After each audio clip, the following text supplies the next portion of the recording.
आणि त्याच्यामध्ये काही महिला सुद्धा इथं शेतकऱ्याच्या हितासाठी अन्नत्याग आंदोलन करत आहेत.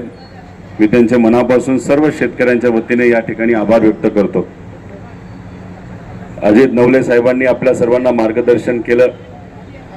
आत्ताची काय परिस्थिती वस्तुस्थिती ही आपल्या सर्वांना सांगितली. आता आम्हा सर्वांना अन्नत्याग आंदोलनाला सुरुवात करून 24 तास झाले. त्या 24 तासामध्ये काल दोनदा कृषी मंत्री साहेबांबरोबर बोललो. त्याच्याचबरोबर सहकार मंत्र्यांशी पण बोलणं झालं. आज अजूनपर्यंत सरकारकडनं कुठलाही निरोप त्या ठिकाणी आलेला नाही. तो कधी येईल काय येईल हे नंतरच तिथं आपल्याला कळेल. पण काही बातम्या आणि काही स्टेटमेंट जे काही मोठे नेते टीव्हीवर करत आहेत ते काही प्रमाणात मी बघितले. याच्यामध्ये मुख्यमंत्री साहेबांनी एक स्टेटमेंट केलं. सुरुवातीला ते म्हणत होते की या पुण्यश्लोक अहिल्यादेवी होळकरांच्या नावाच्या कर्जमाफी योजनेमध्ये कुठेही अट आम्ही टाकलेली नाही. हे त्यांचं पहिलं स्टेटमेंट. नंतर ते म्हणतात 99% शेतकऱ्यांना या योजनेचा फायदा होईल. म्हणजे सुरुवातीला कुठली अट शर्त नाही असं त्यांनी सांगितलं. नंतर म्हणतात 99% शेतकऱ्यांना फायदा होईल. काल ते म्हणाले 40 लाख शेतकऱ्यांना बिना अट तिथं मदत होणार आहे. म्हणजे योजना आहे 55 लाख शेतकऱ्यांची. काल संध्याकाळी त्यांनी कुठेतरी मान्य केलं असं आपल्याला म्हणावं लागेल की 40 लाख लोकांना फायदा होईल. म्हणजे कुठेतरी 15 लाख लोकांवर अन्याय होईल. आता हे स्टेटमेंट त्यांनी जे दिलं सुरुवातीचं की कोणालाच काही फरक पडणार नाही, सगळ्यांना त्याचा फायदा होईल. आणि हळूहळू बघता मुख्यमंत्री साहेबांनी सुद्धा मान्य केलं की हा जो काही ड्राफ्टचा मसुदा आहे नाहीतर जे काही GR बनवला आहे त्याच्यामध्ये नक्कीच काही अटी आहेत. त्या अटीमुळे लाखो शेतकऱ्यांना नुकसान होणार आहे.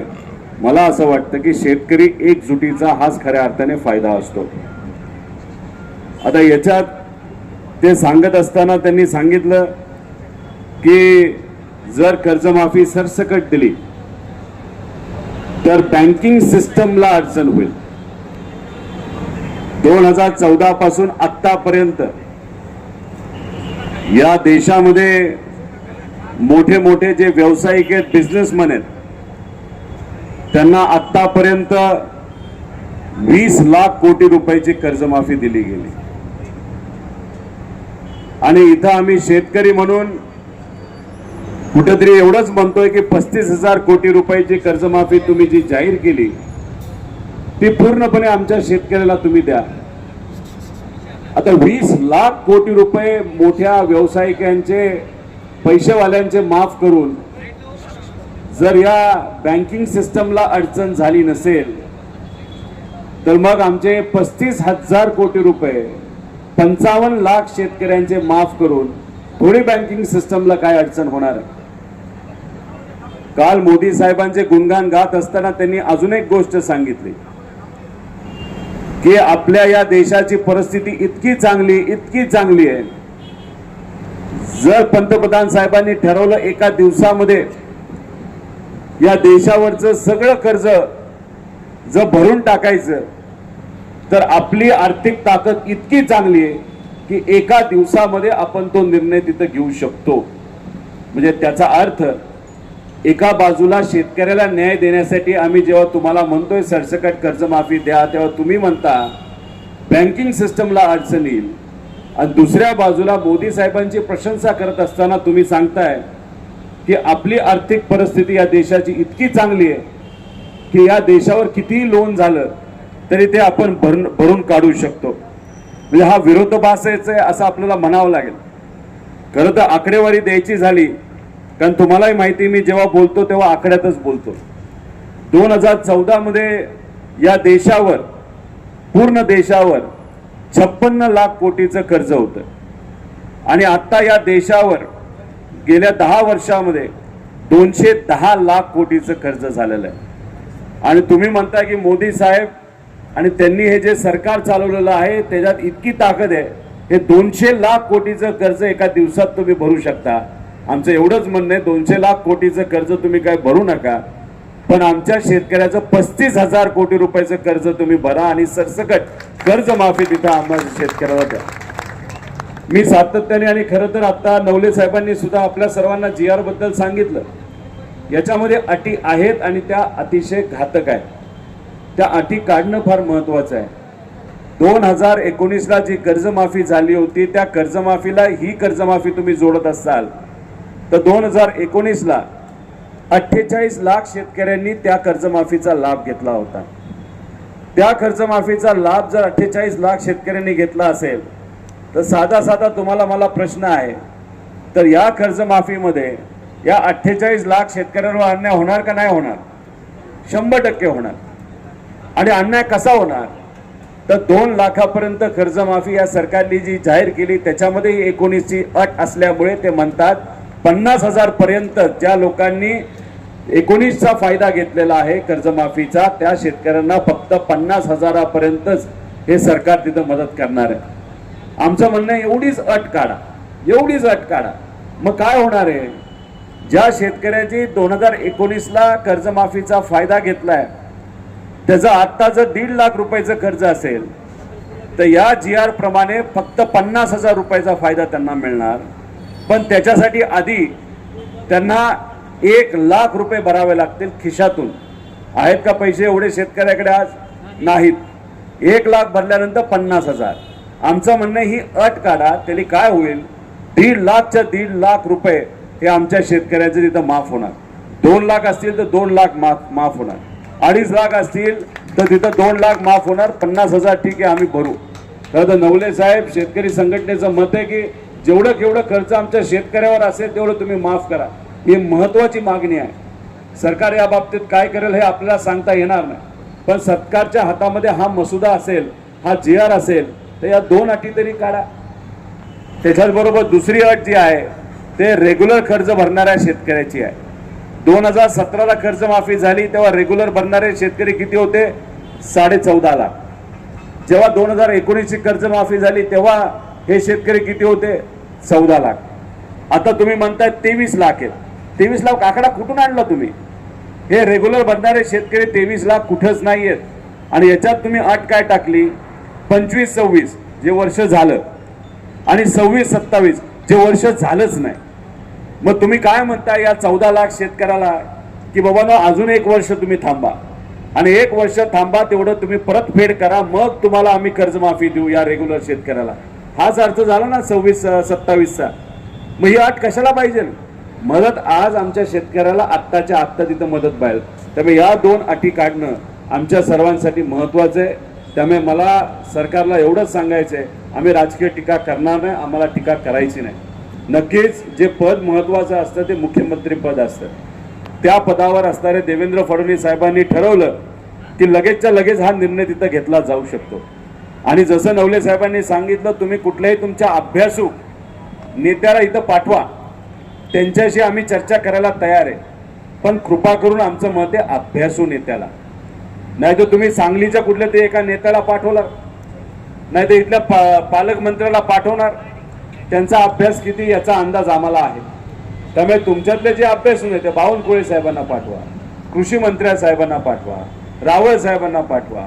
मुख्यमंत्री साहेब स्वतः हुशार आहे, एकनाथ शिंदे साहेब आहे, अजितदादा पक्षाच्या सुनेत्रा काकी आहे. अशा कोणातरी विचारवंत नाही तर अभ्यासू लोकांना आमच्याकडे पाठवा. आम्ही त्यांच्यावर बसतो, कसे आकडे चुकीचे आहेत जे तुम्हाला अधिकारी सांगतात हे आम्ही तिथं सिद्ध करू. आणि मग आम्ही जे म्हणतो ते खरं असेल तर मग आमची एकच कंडिशन असेल. मग आमची कंडिशन जी शेतकरी संघटनेची आहे ती कंडिशन, आम्ही म्हणतो हे आकडे बरोबर आहेत, आम्हाला माहिती, आणि याच्यावर जर आपण कुठेतरी अभ्यास करायचा नाही तर युक्तिवाद करायचं ठरलं आणि जर आमचे आकडे बरोबर निघाले तर मग आमच्या शेतकऱ्याला सरसकट कर्जमाफी तुम्हाला द्यावी लागेल. ज्याच्यावर 10 लाखाचं कर्ज आहे त्याचं सुद्धा तुम्हाला तिथं माफ करावं लागेल. हे आमचं ओपन चॅलेंज आहे. आहे का हिंमत चॅलेंज घेण्याची? जर ही चॅलेंज घेण्याची हिंमत आपल्यात नसेल तर फक्त एकच विनंती या सरकारला की कृपा करून फक्त 2 अटी काढा. मागण्या वाढत जाणार. आमच्यापर्यंत आतापर्यंत 4-5 शेतकरी वेगळ्या वेगळ्या संघटना त्यांच्या मागण्या इथं आलेल्या आहेत. आमच्याकडे कोळी बांधवाची पण मागणी आली. त्यांना 140 रुपयाला आता डिझेल घ्यावं लागतंय. 140 रुपयाला परवडणार नाही. कर्नाटकामध्ये 70 रुपयाला दिलं लागतं, त्या बोटीला लागतं मासे पकडायला. आता त्यांना सुद्धा शेतकऱ्यांमध्ये टाकलेलं आहे. त्यांची मागणी आमच्यापर्यंत आली. काही अशा बँका आहेत त्यांना तिथं मदत होत नाही, त्यांची मागणी इथं आमच्याकडे आलेली आहे. त्याच्याच बरोबर काही शेतकऱ्यांचं म्हणणं आहे की जे अशा जमिनी असतात त्याच्यात कर्ज दिलं जाऊ शकत नाही, पण त्यांना तिथं मदत देण्याची जरूरत आहे. त्यांना सुद्धा आपल्याला मदत द्यावी लागेल. काही शेतकऱ्यांचं म्हणणं 2 लाख का, 4 लाख का नाही, 5 लाख का नाही. आता मागण्या ह्या वाढत चाललेल्या आहेत. त्यामुळे शेतकऱ्याचं पहिली म्हणणं असं आहे की हा लढा जो शेतकऱ्यांनी उभा केला होता काही महिन्यांपूर्वी, कुठली अट न टाकता कर्जमाफी करायची, ज्याच्यामध्ये नवले साहेब सुद्धा त्या लढ्यामध्ये होते. बच्चू कडूंना भेटायला मी सुद्धा तिथे गेलो होतो, पाठिंबा दिला होता तुमच्या सगळ्यांच्या वतीने. तर बिना अट हे जे काही आज GR आहे तो GR त्या ठिकाणी तुम्ही तिथं द्यावा. आणि त्याच्याच बरोबर जे लोक या शेतकऱ्याच्या आंदोलनावर बोलतायत, खालच्या लेवलला जाऊन तिथं बोलत आहेत, मला त्या छोट्या नेत्यांना काही बोलायचं नाही. मला मुख्यमंत्री साहेबांना एवढंच बोलायचं आहे. मुख्यमंत्री साहेब, तुम्ही मोठे नेते आहात. तुमच्या कॅबिनेट मधले काही नेते नाही तर तुमच्या पक्षातले काही आमदार जर खालच्या पातळीवर जाऊन आमच्या शेतकऱ्याबद्दल तिथं बोलत असतील, या आंदोलनाबद्दल तुम्ही बोलत असाल, याला स्टंडबाजी तिथं म्हणत असाल आणि त्याच्यावर हे बोलल्यानंतर तुम्ही त्या नेत्याला काहीच बोलत नसाल, तर आम्हाला हेच म्हणावं लागेल की देवेंद्र फडणवीस साहेबांसारख्या मोठ्या नेत्यांनी या छोट्या नेत्यांना मुद्दामून आमच्या या आंदोलनावर नाही तर शेतकऱ्यावर बोलण्यासाठी तिथं पाठवलेलं आहे. त्यामुळे कृपा करून त्यांना तुम्ही थांबवा. ते जर थांबले नाहीत आणि उद्या जर काही शेतकऱ्यांनी त्यांच्यावर काय केलं तर आम्ही त्याला जबाबदार नाही. कारण का संवेदनशील विषय झालेला आहे. लोक अतिशय याच्यामध्ये संवेदनशील बनलेले आहेत. हा जीवन मरणाचा प्रश्न त्या ठिकाणी बनलेला आहे. त्यामुळे कृपा करून आम्हाला विनंती आहे की लवकरात लवकर या बाबतीत सरकारने त्या ठिकाणी निर्णय हा घेतला पाहिजे आणि तो घेतील असा विश्वास या ठिकाणी व्यक्त करतो. त्यामुळे 24 तास झाले, माझ्याबरोबर 26 जण आहेत. इथं नवले साहेब, देशमुख साहेब, सर्व शेतकरी संघटनेचे लोक आले, त्यांचं मी मनापासून इथं आभार व्यक्त करतो. ज्या लोकांनी आम्हाला आतापर्यंत पाठिंबा दिला त्यांचे मी आभार व्यक्त करतो. फक्त एक गोष्ट महत्त्वाची आहे, बऱ्याच लोकांना असं वाटत असेल की हा काय जास्त वेळ इथं बसणार नाही. त्यांना एवढंच सांगायचंय, मी सुद्धा शेतकऱ्याचाच मुलगा आहे. त्यामुळे मी इथं जोपर्यंत आमच्या शेतकऱ्यांचं तुम्ही ऐकत नाही, चर्चा करत नाही, सकारात्मक होत नाही, तोपर्यंत जेवढा माझा जीव आहे, जेवढ्यात माझ्यात ताकद आहे, तेवढी नक्कीच ती ताकद त्या ठिकाणी मी वापरेल आमच्या शेतकऱ्याला न्याय देण्यासाठी. त्यामुळे आपण सर्वजण पाठिंबा देता एवढ्या मोठ्या संख्येने इथं येत आहात, त्यामुळे सगळ्यांचेच मी मनापासून इथं आभार व्यक्त करतो. सर्व संघटनेचे आभार व्यक्त करतो. आज संध्याकाळपासून आणि उद्यापासून मोठे मोठे नेते आपल्याला पाठिंबा देण्यासाठी येतील आणि हा जो आवाज आहे, हा जो काही संघर्ष आहे तो अजून मोठा तिथं होणार आहे. नवले साहेबांनी जसं आपल्याला सांगितलं की हा लढा फक्त नेत्यांचा नाही हो. आमचं कुठे कर्ज नाही, आम्हाला कुठे कर्जमाफीची जरूरत नाही. त्यामुळे ही कर्जमाफीची जरूरत आहे तर ही तुम्हाला आहे. पण त्यासाठी तुम्हाला सुद्धा रस्त्यावर उतरावं लागणार आहे, तुम्हाला लढावं लागणार आहे.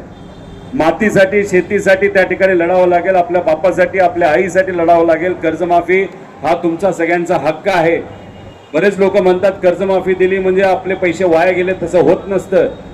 जर गेल्या 5 वर्षामध्ये सरकारने जर तुमच्या सोयाबीनला चांगला भाव दिला असता, मकेला भाव दिला असता, कांद्याला भाव दिला असता, कपाशीला भाव दिला असता, तुमची केळी जेव्हा अडचणीत आली होती, जेव्हा इराण हे आपली केळी घेत नव्हतं, 2 रुपये किलोला आपली केळी विकली, या केळीला जर सरकारने मदत केली असती, ज्या संत्री विकत असताना बांगलादेशला संत्री जात नाही म्हणून ज्या शेतकऱ्याला अडचण आली त्याला जर सरकारने मदत केली असती आणि तुम्हाला चांगला हमी भाव मिळाला असता तर कर्जमाफीची जरूरत होती का?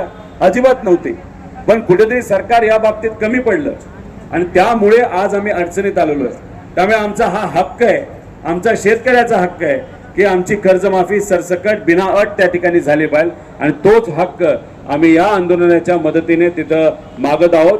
त्यामुळे सर्व शेतकरी बांधवांना, भगिनींना, माता भगिनी, त्याच्याच बरोबर आमचे युवा जे शेतकरी आहेत त्यांना मी विनंती करतो, हा लढा तुम्हाला कुठे ना कुठेतरी आपल्या गावात, तालुक्यात, जिल्ह्यात हा हातात घ्यावाच लागेल. आणि तुमच्यासाठी तुम्ही स्वतः जर रस्त्यावर उतरला नाही तर कुणीही नेते तुम्हाला मदत करू शकत नाही. स्वतःचा लढा स्वतः लढलाच तर तुम्हाला तिथं न्याय मिळू शकतं आणि तो लढा तुम्ही लढाल असा विश्वास या ठिकाणी आपल्या सर्वांच्या वतीने व्यक्त करतो. आणि आपण आलात त्यासाठी मनापासून आभार. आणि असाच पाठिंबा या आंदोलनात तुम्ही देत राहिला तर मला असं वाटतं पुढच्या 1-2 दिवसांमध्येच आपल्या सगळ्यांच्या मागण्या या सरकारला मान्य कराव्याच लागतील. आणि सरकारला सुद्धा सांगतो, तुम्ही या मागण्या मान्य केल्यानंतर शेतकऱ्यांच्या वतीने आम्ही स्वतः येऊ आणि या सरकारचा त्या ठिकाणी आम्ही तिथं सत्कार करू. आम्हाला ह्याच्यात कुठेही राजकारण करायचं नाही, फक्त अटी काढा, लगेच दुसऱ्या तासामध्ये तिथं तुमच्यापर्यंत आम्ही पोहोचतो, तुमचा सत्कार करतो, तुमचं अभिनंदन करतो आणि तुम्हाला पूर्णपणे क्रेडिट या पूर्ण GR साठी त्या ठिकाणी देतो. आम्हाला कुठेही क्रेडिट घ्यायचं नाही. येणारं वर्ष पाऊस नसल्यामुळे आमच्या या बळीराजाला अतिशय कठीण जाणार आहे आणि फक्त बळीराजाला जाणार नाही तर तिथे असणाऱ्या आमच्या मजुराला जाणार आहे, ग्रामीण अर्थव्यवस्थेला जाणार आहे. ग्रामीण अर्थव्यवस्था अडचणीत आली, शहर अर्थव्यवस्था अडचणीत येणार आहे. त्यामुळे येणारं वर्ष अतिशय कठीण आहे. तर येणाऱ्या वर्षात जर आम्हाला जगायचं असेल तर हे आमचा जो हक्क आहे कर्जमाफीचा तो आम्हाला त्या ठिकाणी मिळालाच पाहिजे अशी आमच्या सगळ्यांची त्या ठिकाणी मागणी. एवढंच सांगतो. आणि सरकारकडनं कदाचित आता काही संदेश आला असेल तर तो आपण सर्वांनी जाणून घेऊ, नसेल आला तरी आम्ही आंदोलनात ठाम आहोत एवढंच या ठिकाणी सांगतो. थांबतो. जय हिंद, जय महाराष्ट्र, रामकृष्ण.